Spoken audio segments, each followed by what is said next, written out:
Vamos a mostrar el estudio amplio de Quédate. Mira lo que es, mira lo que es. Vamos por acá. Mira, es grande, es inmenso, es la casa de Quédate. Y de paso camino un poco y bajo la milanesa, Fer, ¿me entendés, no? Está muy bien. Yo también debo admitir que el matambrito a la pizza que le di un mordisco al aire, lo terminé afuera de cámara. Vamos a hacer una pausa dentro de la información de entretenimiento, lo emotivo, para hablar de un hecho que es historia viva, historia próxima, que para mí fue el día que cambió por lo menos el mundo occidental. Creo que cambió. Hay una anécdota histórica que una vez le preguntan a un canciller chino en 1990, ¿qué piensa usted de la Revolución Francesa? No sé, todavía es muy pronto para decirlo. Bueno, a ver, las Torres Gemelas en algún punto es así. Sí. No sabemos todavía qué consecuencias va a tener en nuestras vidas. Sabemos las que tuvo. Estados Unidos empezó la guerra contra el terror, invadió Afganistán, Irak, muchísima gente que falleció, casi 3.000 personas. Consecuencias gigantescas. No es hace 20 años solamente, porque si hablamos, o 30 años, 20 años. 20 años. 20 años. O si hablamos de la situación de Afganistán de hoy, eso empezó justamente por la andanada bélica de Estados Unidos buscando a Osama Bin Laden y a el presidente de Irak. Exactamente, a ver, por eso te decía Luis, hay cosas que pasaron hace 20 años, pero en términos históricos, 20 años es ayer, es un abrir y cerrar de ojos. Entonces, para hablar de las Torres Gemelas siempre tenemos que saber que las estamos viendo desde una perspectiva, que es al mismo tiempo larga, porque pasaron 20 años, pero al mismo tiempo también es micro, porque muchas veces en la historia ni siquiera llegamos a dimensionar lo que nos pasa en tan poco tiempo. 20 años es ayer, 20 años es hoy. Es hoy. Bueno, vamos a ver el primer tape que tiene que ver con este momento histórico.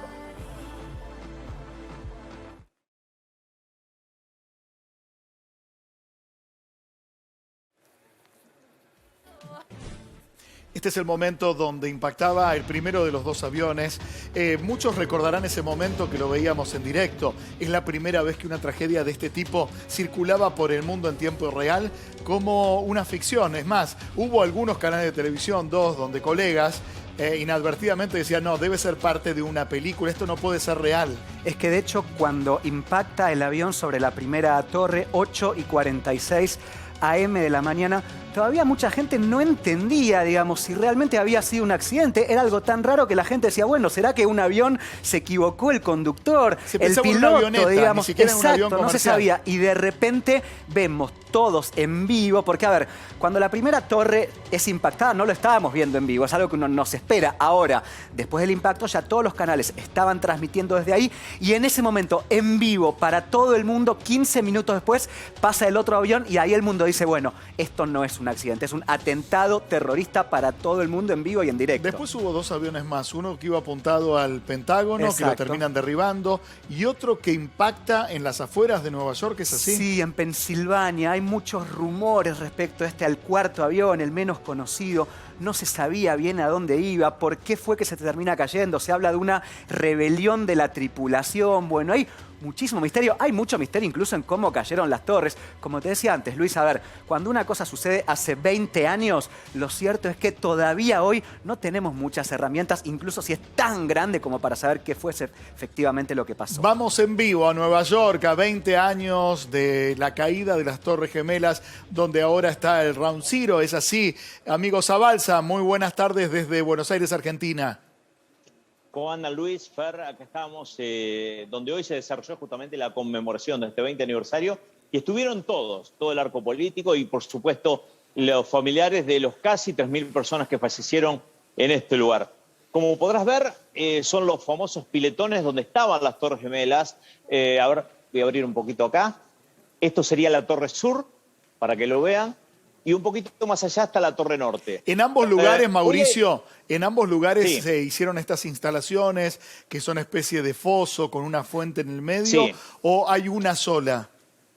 No, son dos. Dos lugares. Una en cada torre, exactamente, y bueno, es agua que está cayendo todo el tiempo y significa un fondo que no tiene fin porque no se alcanza a ver el fondo. Uno, por más que busque en cualquier ángulo, no se busque. Y por supuesto, la conmemoración, el silencio, hoy porque por ahí un poquito más de ruido porque hay mucha gente, obviamente son 20 años y después de que se abrió el tema de la seguridad, de que se fueron los presidentes, que terminó el acto donde se leyeron las 3.000, casi 3.000 nombres, como hacen todos los años, ¿no? Y tocan campana en cada momento del atentado.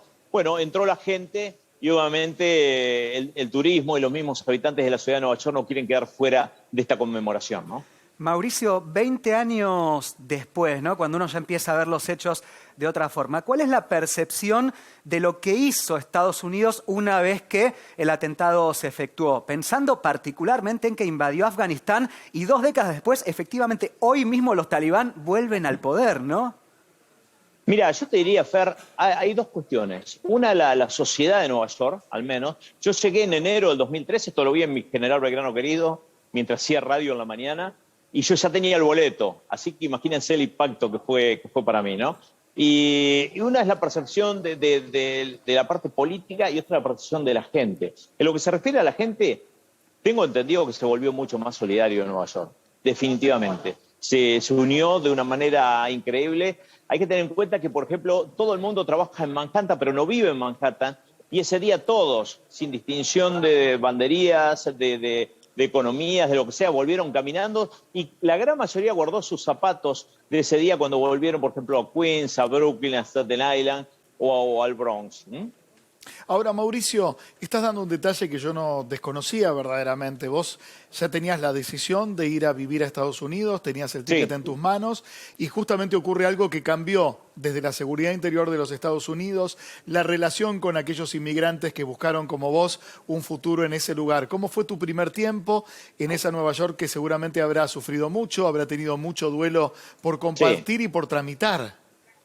Mira, escuchando testimonios de la gente, uno no llegó en la mejor época, ¿no? Pero hay que tener en cuenta que nosotros estábamos en el 2001, Luis, y bueno, por ahí este tipo de cosas nos quedaban como demasiado lejos, ¿no? Pero de cualquier manera, bueno, uno vino, igual se hace un camino y como te decía, sobre todas las cosas, la tristeza. Yo recuerdo apenas vine en enero, obviamente que el primer lugar que vine a visitar fue este. Había una explanada en la iglesia San Paul, que es donde estaba la resta que se ponían las fotos de aquellos desaparecidos. El 40%, Luis, de los que murieron acá nunca aparecieron. Se pulverizaron en este lugar. Y justamente en esa explanada uno podía mirar el agujero que había quedado, porque no solo fueron las Torres Gemelas, fueron la Torre 7, fue el Marriott y otras que estaban adyacentes a este lugar, ¿no? Por eso, cuando uno veía, realmente no se podía creer, porque esto es muy grande, te puedo asegurar. Acá abajo están confluyendo estaciones de trenes que van a New Jersey, subtes que pasan en distintas direcciones. Es realmente grande este lugar. Mauricio, te quería preguntar, porque siempre la memoria colectiva y el imaginario social son parte importantísima de cómo terminamos recordando el hecho. Si vos particularmente te acordás, y de paso aprovecho también a Luis, ¿qué estabas haciendo el 11 de septiembre de 2001 a las 9 de la mañana? Y yo estaba en mi radio, en General Belgrano, en mi radio haciendo el programa, llega el notero y me dice, una avioneta le pegó a una torre de Manhattan. Inmediatamente pongo la CNN y me parece que fue lo que hicimos todos y vimos en directo justamente el segundo avión, ¿no? Que impactó la Torre Norte. Mira, fue tan fuerte el avión que impactó acá, en la Torre Sur, que uno de los motores que está guardado en el edificio ese que está ahí, que es el museo que se inauguró en 2014, fue a parar a 5 cuadras de este lugar en la calle Murray, para que vean la violencia que tuvo esto y bueno, ni hablar. Hoy hablaba con un paramédico en la mañana, porque esto está bueno, las historias de la gente, ¿no? Y el paramédico me decía, mandábamos los cuerpos al Bellevue, que era un hospital que estaba acá en Manhattan, que ya se cerró hace un tiempo, y me dice, muchos de los cuerpos habían perdido toda la sangre y era como agarrar ropa vieja. Esa era la sensación que tuvo él. Y un policía que trabajó acá me decía, inmediatamente que cayeron las torres ya no hubo más sobrevivientes. Y eso fue lo más impactante, porque todos esperan cuando hay un terremoto o pasa alguna desgracia de que haya gente abajo de los escombros. Claro. Bueno, acá no se la encontró. Mauricio, gracias por este contacto. No dejo de recomendar una película que son 11 documentales. Se llama 110901, el día que cambió el mundo, por 11 directores de 11 países distintos. Y nos da una cosmovisión de un momento donde el mundo tembló, donde muchos países recordaron sus propios duelos del 11 de septiembre y donde Occidente pasó a ser no tan hóspito, ¿sí? Pasó a ser un lugar de tensiones más expuestas que esperemos en algún momento pasen y seamos un pueblo hermano. Mauricio, gracias por este contacto. Tal cual. Luis, abrazo grande, saludos a Tatiana. Ahí está. Fer, como siempre, un placer. Por favor, para mí. A recordar e investigar más que nada a los pibes que no vivieron afortunadamente este momento trágico para Occidente. Hay filmografía, hay estudios y siempre es importante saber de dónde uno viene para saber a dónde uno quiere ir.